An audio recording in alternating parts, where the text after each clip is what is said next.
Hey YouTube, welcome back to UniXTCG, and today we are just going to go in on a little update to the Zoro list that I've been running.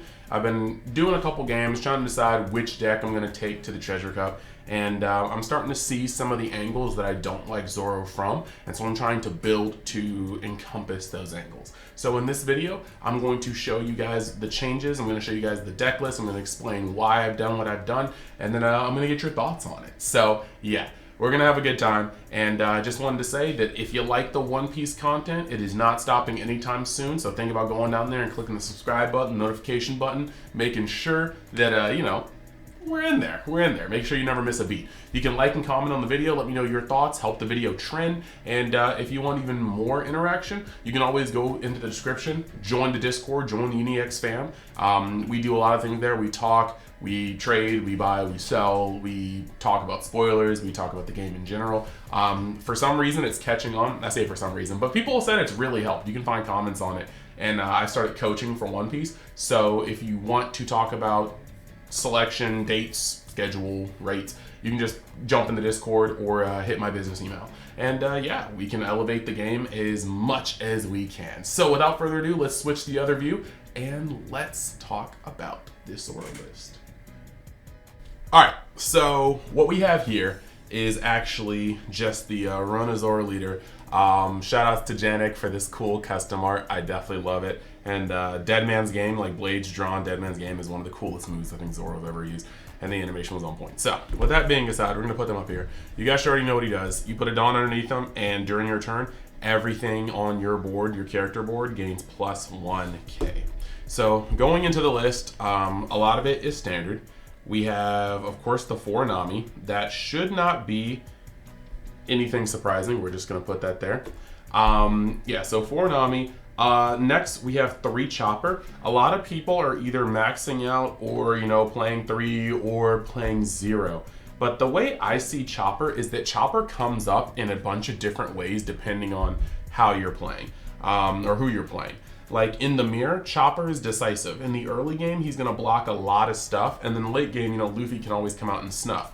But in the early game, at least, he's going to block a lot of shots. And even in the late game, there are going to be shots that aren't Luffy, that they may dawn up way too high. But if Robin's not on the board, this guy can save you some crucial life. In the Kaido matchup, you're going to be playing him early, because late game, there's no guarantee that any of these guys survive. And so what you're going to have to do is make sure that you block the early damage that you can block. So using Chopper in the early game versus Kaido is going to be actually ridiculously good, because late game you won't be able to stop their damage. Your blockers are unreliable because they'll probably get exploded, and the swings are too high to deal with.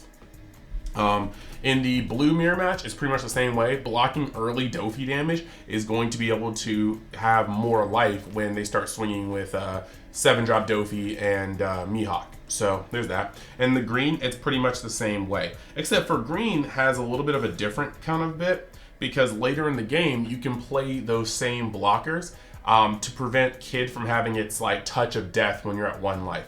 And granted, yes, they can use something like Nekomamushi, Straw Sword, or Izo, but you gotta think about it this way. Red has a lot of 2Ks, and if you have a bunch of 2Ks in hand, which is not necessarily going to be unheard of mid-late game, you put a blocker out, they use Straw Sword and Nekomamushi. Before, they could put 7 Dawn underneath their leader and then swing on you for 12k twice, which is almost uncounterable pretty much at that point. But if they use Straw Sword, they have to use 2, or if they use Nekomamushi, they have to use 2 to tap your blocker. This is going to only allow them to put 5 under there, and 3 2Ks will break that now.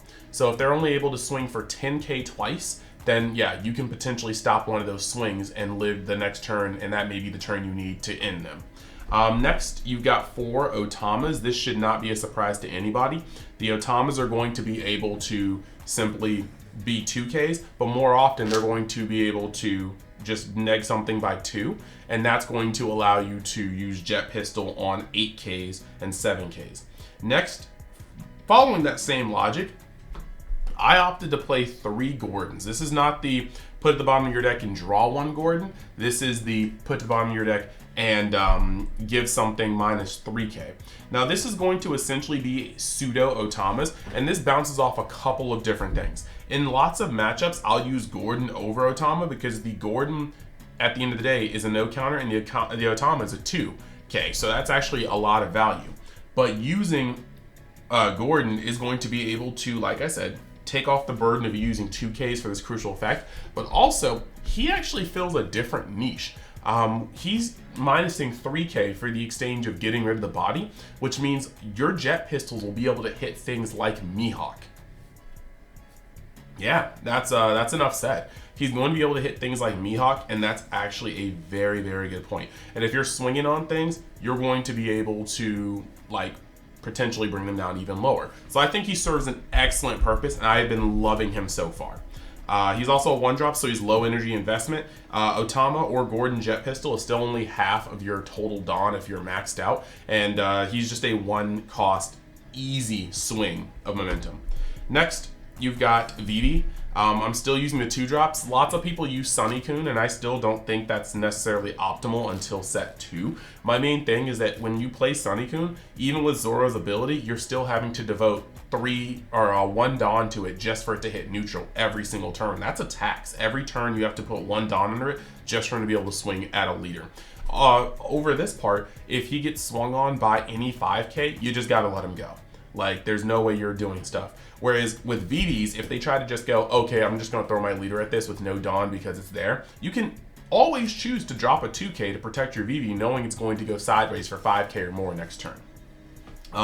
We are running 1 Sai because we wanted to keep the numbers flush, and that is where that's at. 3 Usopp, just because he's a 2k. This could literally be Brook. This could literally be the 2k from the TP pack. Literally, this card never gets played. He is just a 2k. Next, a card that is almost always a 2k but has its other uses would be Sanji. Sanji is a very, very, very, very unique card, and the reason why he's good is just because, 1, he's a 2k, yeah, but I know personally when I'm playing Kid, I like to starve you of your cards from life. I like to wear down your board and get rid of your hand, and Sanji is one of the few cards that's going to allow you to dig from life. In Dragon Ball Super terms, he's a self-awakener, even though Awaken doesn't exist. If I'm never touching your life and whittling down your hand, playing Sanji and then waiting a turn, if he survives, you can activate his effect to take cards from life. You were taking cards that I wasn't touching until I was ready to stabilize and then swing on you. So this card is going to get you advantage from your stuff, or from your life, provide a massive swinger for 8k base in Zoro. And yeah, there's just nothing else to say about that.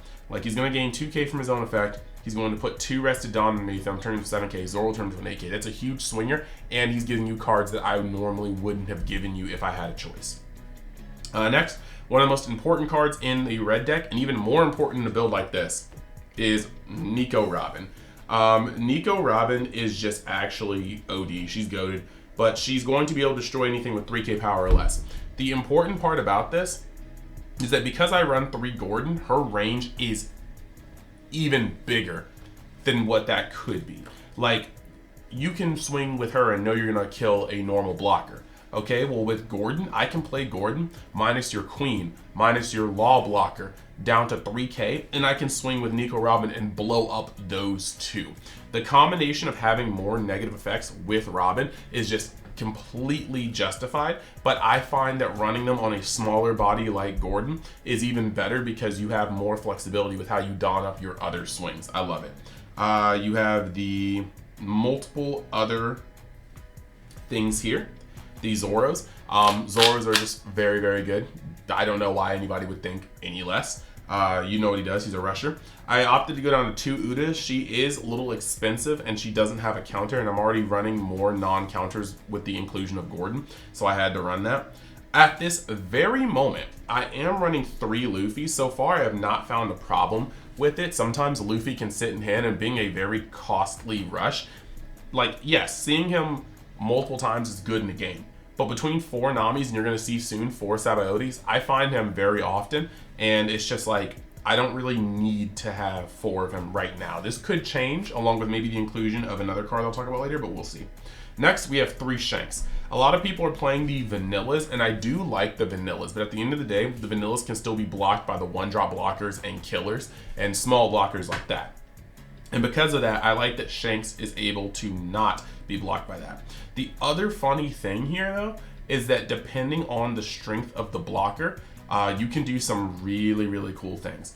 With Gordon, because most of the time you'll play this guy, and unless it's for the kill, you won't even swing with him the turn you play with him, or you put him down. You can put him down and just have him untapped, knowing that if green wants to kill him, they have to use Straw Sword to tap him, and then they have to pile all their remaining Dawn, which only gets their leader up. 8 plus 5 is 13, and that's only 2Ks, and then their entire turn was wasted to not kill your Shanks. So you really put him down and you let him just sit here and be oppressive. Like literally just look at your opponent's board and be like, you're not gonna play anything like, kid, because I'll wax it. And then his effect, his hockey effect, I call it the hockey effect because that's literally what it is. If your weight's not up, you cannot be you can't even block him.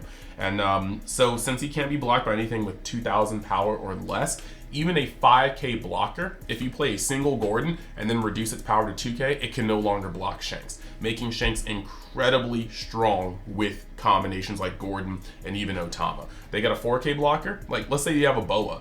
A Boa can literally get hit by Gordon and then not be able to block Shanks because it's now a 2k and Shanks can't be blocked by that. So that's pretty cool. Next, you've got 4 Sabaody Archipelago, in 2 years. And this is just a good card. When you look at this, whenever this card is played, you can search 1, 2, 3, 4, 5, 6, 7, 8, 9, 10, 11, 12, 13, 14, 15, 16, 17, 18, 19, 20, 21, 22, 23, 24, 25 targets. Half of my deck gets searched out by Sabaody Archipelago in 2 years. And the other cool thing is, with 4 copies, you're likelier to have them in life. And if you get hit in life, it's actually really good. You could pick up a 1k, you could pick up a 2k, you could pick up a 0k, or you can get hit for a Sabaody, look at your top 5 and find the best card to defend yourself with, being a 2k, or find the best card for next turn if you don't think you're in any danger of dying. Next, you've got Jet Pistols, one of the best cards in the deck. And normally you're killing something 6k or less, but like I said, with the inclusion of Otama, you're killing 8ks. With the inclusion of Gordon, you're killing 9ks. And if it really got to it, like if you were really just at that point where you're like, holy crap, I really can't afford to let this 10-drop Kaido stand. I really can't allow to let this Shank stand. You could Gordon something twice. You can Gordon Otama something and then Jet Pistol. That's only 6 Dawn to get rid of something you were never going to swing over that was probably going to put you on a multiple turn clock. So that is my Zoro list currently. You guys may see it in action sooner than later. More word on that soon. But I hope you guys enjoyed it. I hope you guys liked the vibe. And let me know in the comments what you think. Like I said, go in the description, look at the links, see what you want to touch upon, what you don't, and I will see you in the next video. Thanks. Bye.